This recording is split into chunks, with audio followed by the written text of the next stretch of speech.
चलो बाबू, प्रश्नावली 1.2 फिर से शुरू कर देते हैं। इससे पहले हमने प्रश्नावली 1.1 देख लिया हुआ था। अगर आप लोगों को याद है तो अच्छी बात है, नहीं याद है तो थोड़ा कुछ बेसिक चीज़ें फिर से समझ आइए। ये लेटा हुआ लाइन है उसको हम बोलते हैं एक्स एक्सिस, और जो खड़ा हुआ लाइन है उसको बोलते हैं वाई एक्सिस। वाई एक्सिस को हम वाई अक्ष बोलते हैं हिंदी में, और इसको बोलते हैं एक्स अक्ष। ठीक है, इसको एक नाम और देते हैं एक्स अक्ष को, इसको हम बोलते हैं भुज। क्या बोलते हैं? भुज। इंग्लिश में बोलते हैं एब्सिक्सा। और वाई अक्ष को हम बोलते हैं कोटि।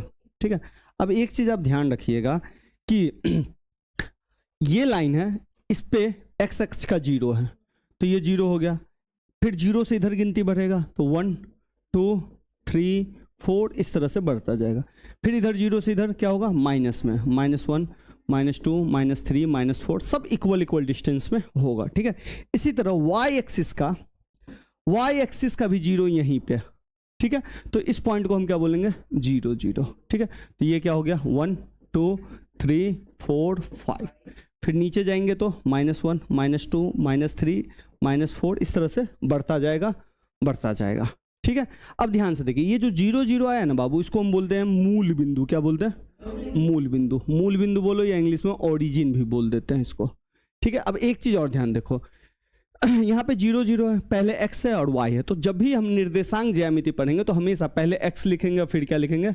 y लिखेंगे। ठीक है, अब ध्यान से देखो, यहाँ पे तो सिर्फ 4 लिखा है, तो 4 तो x पे है, इसका y कितना है? 0। ये बात ध्यान रखना, ये 4 0 है, ये कितना 0 है? 3 0। ये कितना है? 2 0। ये बात ध्यान रखना, यानी कि x एक्सिस पे y क्या होगा? 0 होगा, क्योंकि ये 0 है तो ये सभी क्या हो जाएगा? 0। ठीक है, तो ध्यान रखिएगा, x अक्ष पर y हमेशा क्या होता है? 0 होता है। ठीक है, और निर्देशांक हमेशा हम x y, पहले x लिखेंगे फिर y लिखेंगे, तो इसी तरह से यहां भी हो जाएगा। ध्यान से देखो कि भैया 1 नहीं है, ये क्या है? 0 1। ये क्या है? 0 2। ये क्या है? यानी कि y अक्ष पर x हमेशा क्या होगा? x हमेशा 0 होगा। बात समझ गए? जब भी निर्देशांक पढ़ेंगे तो x y साथ में लेके पढ़ेंगे। ठीक है, अगर कहेगा x अक्ष पे 5 है तो 5 नहीं, 5 0 है। और y अक्ष पे कहेगा 3 है तो 3 नहीं, 0 3 है। बात समझ गए? तो ये बात सब ध्यान रखेंगे। इसके अलावा अभी साइन का कोई जरूरत नहीं है, बट मैं बता देता हूं, x इधर प्लस है, y इधर प्लस है, तो ये प्लस x का और y का प्लस। इधर x माइनस में है, y इधर प्लस में। इधर x माइनस में है और y भी माइनस में। x प्लस में है और y माइनस में। तो ये साइन होता है, पहला चतुर्थांश, दूसरा चतुर्थांश का साइन, तीसरा का साइन, चौथा का साइन हो गया। ठीक है, अब आते हैं क्वेश्चन पे। अब जो क्वेश्चन में दिक्कत होगा वो हम बता दें। अब देखिए भाई, पहला एक्सरसाइज में यही वाला चीज था। ठीक है, इस वाले एक्सरसाइज में बस इस चीज को बढ़ा दिया। ठीक है, पहला एक्सरसाइज में जो आपने पढ़ा होगा उसमें आपने पढ़ा होगा कि भैया ये जो था हमारा वाई एक्सिस था, दिख रहा है कि नहीं दिख रहा है कलर, और ये जो हमारा था एक्स एक्सिस। लेटा हुआ लाइन क्या होता है? X axis. तो इसको थोड़ा सा कलर में चेंज कर देता हूं, ये एक्स एक्सिस और ये क्या हो गया? Y axis. अरे एक्स एक्सिस वाई एक्सिस। ठीक है, एक्स एक्सिस का ये 0 0 है, इसका मतलब मूल बिंदु है ये, तो ये 0 0 मूल बिंदु हो गया। तो इधर से क्या होगा? माइनस वाला -1 -2 -3 -4 -5 इस तरह से चलेगा। ठीक है, इधर हो गया वाई एक्सिस का निगेटिव नहीं दिया है। ठीक है, ये बात समझ में आ गया? देखो ध्यान से देखो, यहाँ पे एक चीज और ध्यान से देखो, इसको मैं मिटा रहा हूं। ये पॉइंट है P। ठीक है, इस पॉइंट को बोलेंगे O, इस पॉइंट को बोलेंगे W1 W2 D1 R3। इधर है B आपका, इधर है A आपका, इधर है आपका C, यानी कि O A B C बन रहा है, और इधर है R F O P बन रहा है। ठीक है, ये सब वर्ड्स पहले ध्यान से देख लो कि कहां कहां पे कौन सा वर्ड्स है। ठीक है, अब आते हैं क्वेश्चन पे। क्वेश्चन यहां तक पूरा लिखा है कि एक आलेख पत्रक पर एक्स अक्ष ये बना है, वाई अक्ष ये बना है, और मूल बिंदु को अंकित कीजिए। ये कर लिया गया है। कह रहा है एक्स अक्ष पे -7 0 से लेके 13 0 तक, -7 0 से लेके 13 0 तक। भाई -7 0 ये रहा, -4 -5 -6। ठीक है, तो -7 0 यहां पे होगा ना, -7 0 कहां होगा? एक लाइन इधर। 7 0 से लेके 13 0 तक, 7 0 से लेके 13, एक थोड़ा एक्स्ट्रा और बढ़ा लीजिए, ये 12 तक दिया, आप 13 तक बढ़ा लीजिए। और y अक्ष पे 0 - 15 से लेके 0 12 तक बिंदुओं का अंकन कीजिए। यानी कि ये आपको कह रहा है पहले अंकन कीजिए, ठीक है ना। इसको थोड़ा सा छोड़ देते हैं। चलिए भाई, -7 और ये ऐसे लेते हैं पहले, जो क्वेश्चन कह रहा है उस हिसाब से। कह रहा है -7, तो -7 मान लेते हैं यहाँ होगा, तो फिर ये -6 -5 -4 -3 -2 -1। और कहाँ तक जाने के लिए कह रहा है? 13 तक। ये तो बहुत जाना पड़ेगा। 1 2 3 4 5 मान लेते 13, छोटा छोटा बना दिया, ठीक है ना। समझ जाओगे ना, 13 और 0 हो गया, ठीक है। अब आइए भाई, अब कह रहा है y अक्ष पे -15। भाई -15 तो और भी बहुत नीचे हो जाएगा। चलिए भाई ले लेते हैं, मान लेते हैं ये -1 -2 -3 4 5 6 7 8 10 11 12 13 14 15। ये हो गया आपका 0 और -15। कहाँ तक लेना है? ऊपर में 12 तक। 1 2 3 4 5 6 7 8 9 10 11 12, 0 और 12 हो गया, ले लिए। अब क्या कह रहा है? अंकन कीजिए।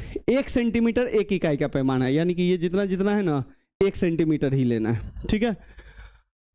और चित्र 1.5 का उपयोग करते हुए अगले पृष्ठ पे दिए गए प्रश्नों का उत्तर दीजिए। यानी कि इस वाला चित्र का प्रयोग करना है और फिर यहाँ पे क्वेश्चन का जवाब देना है। समझ गए? तो ये तो हमने बना लिया, कोई दिक्कत? चलिए भाई, अब थोड़ा सा क्वेश्चन के लिए काम करते हैं। कह रहा है रियान की आयताकार अध्ययन मेज को इस प्रकार रखिए कि इसके 3 बिंदु 8 9 पे आए, 11 9 पे आए और किस पे आए? 11 7 पे। तो चलिए भाई, हम यहां से भी ले सकते हैं, यहां से भी ले सकते हैं। चलिए भाई, सबसे पहले कह रहा है 8 9, तो चलिए नंबरिंग करना स्टार्ट कर दें। एक्स पे कितना है? 8, वाई पे कितना है? ये तो जानते हो ना, 8 9 का मतलब क्या होता है कि एक्स पे 8 है और वाई पे 9 है। तो एक्स पे 8 देखिए, 1 2 3 4 5 6 7 8, ये 8, और वाई पे 9, 1 2 3 4 5 6 7 8 9, ये हो गया 9। मिलाइए भाई इसको, ये यहां पे मिल गया। बात समझ गए? इस पॉइंट को लिख दीजिए थोड़ा सा, 8 और 9, कोई दिक्कत? फिर क्या कह रहा है? 11 और 9, एक्स पे 11, तो भाई ये 8 है 9 है 10 है, ये कितना है? 11। तो ये भी ऐसे जाएगा, तो यही पॉइंट मिलेगा ना, ये हो गया 11 और 9, कोई दिक्कत? अब आइए 11 और एक्स पे 11 है, वाई पे कितना है?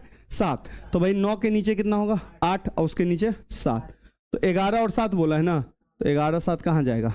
यहाँ पे, तो ये हो गया 11 7। बताओ कहाँ पे मिला? कहाँ पे मिल गया? यहाँ पे मिला ना। तो भैया अब कह रहा है मेज का चौथा पाया कहाँ होगा? तो जहाँ पे मिलेगा वहीं पे होगा। तो ये, तो इस पॉइंट को क्या बोलेंगे? 8, और इस पॉइंट को क्या बोलेंगे? 7। एक्स पे 8 गया और वाई पे 7 गया, तो ये पॉइंट कितना हो गया? 8 और 7। बात समझ गए? कोई दिक्कत है तो बता दीजिए। नहीं?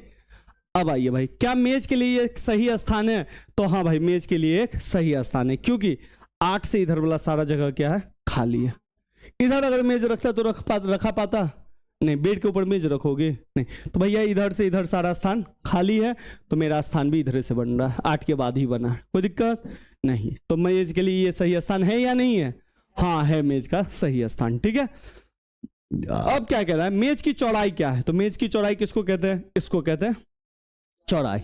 तो y एक्सिस भाई कितना है? y एक्सिस पे हम बात कर रहे हैं, ये खड़ी लाइन को क्या बोलते हैं? y axis. तो y एक्सिस खड़ी लाइन को घटाओ, तो y एक्सिस इसका 9 है और इसका 7 है, तो 9 में से 7 घटाएंगे तो कितना मिलेगा? 2। बात समझ में आया? तो चौड़ाई कितना है? 2 सेंटीमीटर। क्लियर है? इसकी लंबाई क्या है? तो लंबाई की कौन सा लाइन है? ये वाला लाइन लंबाई है, तो इसका x एक्सिस। तो 11 में से किसको घटा देना है? 8 को, तो 11 - 8, तो इसकी चौड़ाई कितनी हो गई? सॉरी, चौड़ाई हो गई 2, लंबाई कितनी हो गई? 3। बात समझ गए? लंबाई ये होता है, चौड़ाई ये। तो ये लेटी हुई लाइन है तो x एक्सिस घटा है, और ये खड़ी लाइन है तो इसमें क्या घटा है? y एक्सिस घटा है। क्लियर है? अब भाई, क्या आप मेज की ऊंचाई बता सकते हैं? तो इसमें आप मेज की ऊंचाई नहीं बता सकते हैं। मेज की ऊंचाई बताने के लिए आपको 3D पिक्चर होना चाहिए। ये जो है ना 2D है, ये कितना है? 2D है, तो इसमें 2 ही चीज बता सकते हैं, लंबाई और चौड़ाई। ऊंचाई बताने के लिए 3D होना चाहिए, ठीक है। अभी आपको नहीं पढ़ना है ये सब। चले आगे। चलिए, अब कह रहा है सेम क्वेश्चन, ठीक है।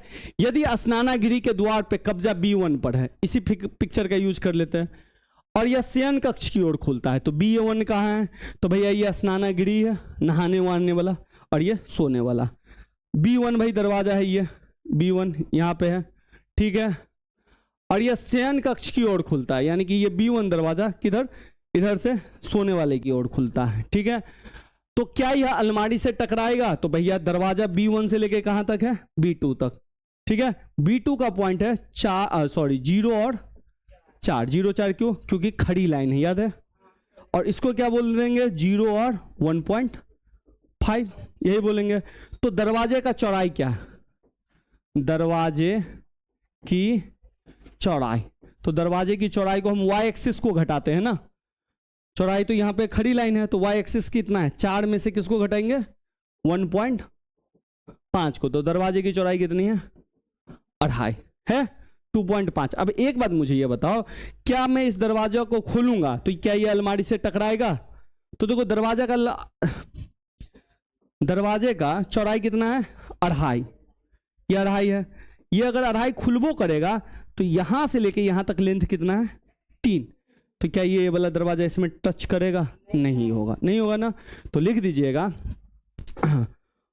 O से W1 की बीच की दूरी, O से W1 की बीच की दूरी कितना है? 3। और दरवाजे का चौड़ाई, दरवाजे की चौड़ाई कितनी है? 2.5, ठीक है। तो 3 बड़ा हुआ और 2.5 क्या हो गया? छोटा हो गया। तो इसलिए दरवाजे से नहीं, सॉरी अलमारी से नहीं टकराएगी, अलमारी से नहीं टकराएगी, नहीं टकराएगी। बस हो गया, कहानी खत्म, कोई दिक्कत नहीं ना, समझे। अगर ये अगर वो वाला बड़ा हो जाता, 2.5 वाला बड़ा हो जाता, तब ये टकरा जाता, ठीक है। चलते हैं अगला। अरे इसमें और कोई क्वेश्चन है? नहीं। अब फिर क्या कह रहा है? यदि द्वार अपेक्षाकृत अधिक चौड़ाई का बनाया जाए तो इस संदर्भ में आप क्या कुछ परिवर्तनों का सुझाव देंगे? अगर इस दरवाजा को तुम थोड़ा और चौड़ा कर दोगे तो ये तो भाई अलमारी से टकरा जाएगा। तो अगर हमको चौड़ा बनाना है तो हम एक काम और क्या कर सकते हैं? अलमारी को थोड़ा इधर खसकाना पड़ेगा हमको, ठीक है। दूसरी बात, अगर ज्यादा चौड़ा बनाएंगे तो ये बेड पे टकराएगा, तो हमको थोड़ा नीचे से करके बनाना पड़ेगा, नहीं समझे। तो ये सब थोड़ा, ये आपके ऊपर का क्वेश्चन का जवाब है, ठीक है, अपने हिसाब से दे देना। क्लियर है? चलिए अब आइए रियान का स्नानागृह की ओर देखिए। रियान का स्नानागृह है ये, इसकी ओर देखना है। कह रहा है OFRP के निर्देशांक क्या है? तो भैया सबसे पहले O ये रहा, F कौन रहा? ये रहा, R कौन रहा? ये रहा, P कौन रहा? ये रहा। इसके निर्देशांक बताइए। निर्देशांक का मतलब होता है x और y होता है, ठीक है भैया। O का निर्देशांक तो तुमको पता ही है, क्या है? 0 0, ठीक है। F का निर्देशांक बताओ। F कहाँ है? F है y एक्सिस पे। y एक्सिस पे कहाँ है भाई? 8 के बाद 9 पे। तो y एक्सिस पे है ना, तो y एक्सिस पे x कितना होगा? और y तो खुद ही कितना है? 9। तो f कितना हो गया? 0 9। r के बारे में बताइए, r कहाँ है? तो r है भाई यहाँ पे, ये 9 पे गया, और x कहाँ पे गया? ये -6, तो -6 है ये x, और ये कितना है? 9। हो गया कि नहीं? तो ये -6 और 9। और भाई आप पूछ रहा है आपसे क्या है, कहाँ गया? हाँ P का। तो P का निर्देशांक, P किस पे है? x एक्सिस पे, लेटी हुई लाइन पे है। तो लेटी हुई लाइन को x एक्सिस कहते हैं ना। तो x तो है भाई -6, तो y कितना होगा? 0, क्योंकि x एक्सिस पे y क्या होगा? 0। तो ये हो गया। क्लियर है? कोई दिक्कत नहीं? चलिए भाई ये वाला काम खत्म। अब आइए, रियान के स्नानागृह में फव्वारा क्षेत्र का आकार क्या है? फव्वारा क्षेत्र ये है आपका फव्वारा क्षेत्र, ठीक है। आकार क्या है? इसके चारों कोनों के निर्देशांक लिखिए। भैया इसका भी निर्देशांक नहीं लिख सकते हैं? तो भैया मैं यही इसी में लिख देता हूं ब्लू कलर से, ठीक है। ब्लू कलर दिखेगा, दिख रहा है ना। देखिए h का, h भाई ये है -3, ठीक है। तो ये -3 हो गया। और ये देखो 6 है, ये किस पे है? 6 ऊपर में 7, 6 है, 6 4 यहाँ 3 4 5 6, तो ये हो गया -3 6। इसी पे आइए, इसी लाइन पे नहीं है ये वाला पॉइंट, तो ये है आपका -6, ठीक है। और ये वाला कौन हो गया? 6, यानी कि लेटी हुई लाइन किस पे है, -6 पे, और खड़ी हुई लाइन किस पे है, 6 पे। तो ये पॉइंट मिल गया। ये वाला पॉइंट तो आप जानते ही हैं, ठीक है ना, ये वाला पॉइंट डब्लू वाला पॉइंट, तो डब्लू वाला पॉइंट यहीं से आएगा। तो ये हो गया आपका 9, और एक्स एक्सिस यहाँ से खींचना पड़ेगा। ये किस पे टकराया, नहीं 2 पे, 2 पे, तो ये हो गया माइनस है इधर, तो ये हो गया -2 और 9। तो ये पॉइंट, ये पॉइंट, ये पॉइंट और ये पॉइंट आ गया। कोई दिक्कत, चारों पॉइंट आ गया। चलो बहुत बढ़िया। अब क्या है, प्रक्षालन पत्र, वाश बेसिन। वाश बेसिन कहाँ है भाई, हाँ ये है वाश बेसिन जिसमें मुंह हाथ धोते हैं, ये ठीक है। अब कह रहा है वाश बेसिन 3 फुट 2 फुट और प्रसाधन के लिए 2 फुट 3 फुट का स्थान चिन्हित कीजिए। इन स्थानों के कोनों के निर्देशांक लिखिए। भैया वाश बेसिन के लिए 3 फुट लंबा, 3 गुने 2 है ना, तो ये लंबा हो गया और ये चौड़ा हो गया। चलिए भाई, तो इस बार लंबा हमको लेना है, इस सबको मिटा रहा हूं मैं, थोड़ा रिकॉर्डिंग में देख लेना। चलिए लंबा इस बार ये वाला ले लिया है, ठीक है, और चौड़ा इस बार ये ले लिया। ये बेसिन 2 फुट चौड़ा कहाँ है रे, ये तो 1 ही फुट चौड़ा है। अगर मैं इस हिसाब से, इसके हिसाब से लूंगा, इसका क्या निर्देशांक है, तो इसका निर्देशांक तो 1 हो जाएगा, ये वाला पॉइंट तो -6 हो जाएगा, और यहाँ से ये वाला अरे नीचे से कहाँ से मिलेगा रे, यहाँ से मिलेगा, 0.5 से मिल जाएगा, ठीक है। इस निर्देशांक की बात करें तो ये इधर -5 है, और ये फिर से किससे मिलेगा, 0.5 से मिलेगा। फिर इस पॉइंट की हम बात करें तो फिर से ये 2 पे जाएगा और ये -5 पे आएगा। तो इस पॉइंट को हम क्या बोलेंगे, -5 और +2, ठीक है। अब इस पॉइंट की बात करें तो ये तो 2 ही पे है, 2 और ये किस पे है, -5 पे। क्लियर है। अगर ये है तो ठीक है, फिर शौचालय का भी ऐसे ही कर देना, इसको ऐसे ऐसे कर देना, ठीक है, उसका निकल गया है। नहीं तो खुद से अगर बनाना है, क्या कह रहा हूं मैं, खुद से अगर बनाना है, खुद से क्या कह रहा है, 3 लंबा और 2 फुट कितना लेना है, चौड़ा। 3 2 फुट और 3 फुट लेना है। नहीं, यहां पे फुट का क्वेश्चन है, उसको ऐसे ही रहने दो, फुट को नहीं तो फिर सेंटीमीटर में बदलना पड़ेगा, ठीक है। और यहाँ पे बोला हुआ है कि एक इकाई जो है ना, इसके बीच में कितना सेंटीमीटर है, 1 ही सेंटीमीटर है। क्लियर है, तो इसको ऐसे ही रहने दो।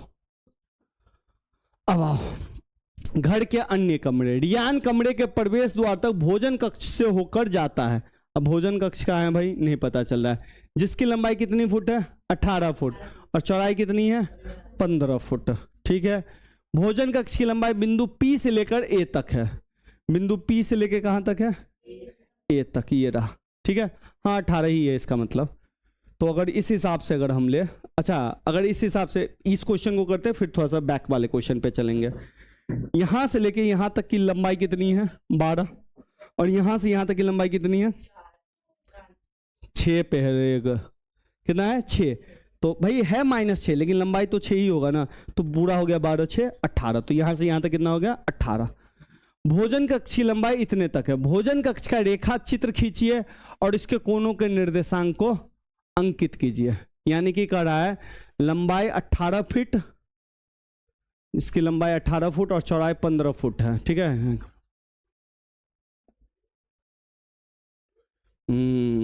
अब सुनिए, यहां से आपको क्या कह रहा है, सुनिए थोड़ा।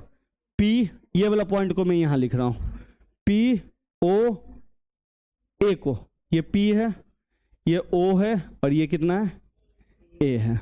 O हो गया आपका 0 0, ये हो गया आपका -6 और 0, और ये हो गया आपका 12 0, ठीक है। यहां से दरवाजा जाता है, ठीक है। कह रहा है रियान के कमरे के प्रवेश द्वार तक भोजन कक्ष से होकर जाता है। तो जिसकी लंबाई कितनी है, 18 फुट, और चौड़ाई कितनी है, 15 फुट। तो आप क्या कीजिए, यहां से नीचे 18 तक ले लीजिए, -18 तक, ठीक है। और चौड़ाई कितना कह रहा है भाई, चौड़ाई कितना है, 15 फुट। तो 15 फुट कैसे लीजिएगा, ऐसा करिए, तो ये करिए, ये भी तो 18 फुट है, तो इसको ले लीजिए 15, इसको कितना ले लीजिए, 15। चलिए ये 15 फुट हो गया, और ये यहां से अगर यहां तक ऐसे करके कर देंगे तो ये हमारा नहीं हो जाएगा, देखो तो हो गया। ये चौड़ाई कितनी हो गई 18 फुट, ये 18 तो ये भी, और ये तो ये भी। अब इसका निर्देशांक, ये वाला तो ऊपर वाला निर्देशांक निकल ले है, इसका इस निर्देशांक को हम क्या बोलेंगे, इसको बोलेंगे 0 और 15, 15 नहीं -15, -15 क्यों भैया, इससे ऊपर गया है प्लस, इसके नीचे आए हैं तो माइनस, ठीक है। ये 0 -15, तो ये भी तो हो गया -15 ही, वाई एक्सिस। एक्स एक्सिस कितना होगा ये वाला ना, तो ये कितना हो गया 12। इधर आइए, ये वाला एक्स एक्सिस कितना हो गया -6, और ये हो गया -15। ये निर्देशांक और ये मिल गया, कोई दिक्कत। कैसे हमने क्या पता है ना, चौड़ाई तो मेरे पास 18 फुट था ही, तो मैंने कहा यही चौड़ाई है। अब 15 बस मैंने वाई एक्सिस का लंबा खींच दिया। क्लियर है। अब आइए पिछले क्वेश्चन में कह रहा है 3 लंबा लीजिए, 3 लंबा है तो कहीं भी अब यहाँ पे 3 लंबा ले लीजिए और चौड़ा कितना ले लीजिए 2, और इसी हिसाब से निर्देशांक बना लीजिए अपना। और एक्स एक्सिस पे देखिए कितना है, वाई एक्सिस पे कितना है। इसी तरह शौचालय का देख लीजिए। बात समझे, समझ गए ना बच्चा, पक्का। चलिए अब आइए, खत्म, इतना क्वेश्चन था, यही तक था ना, बस कहानी खत्म।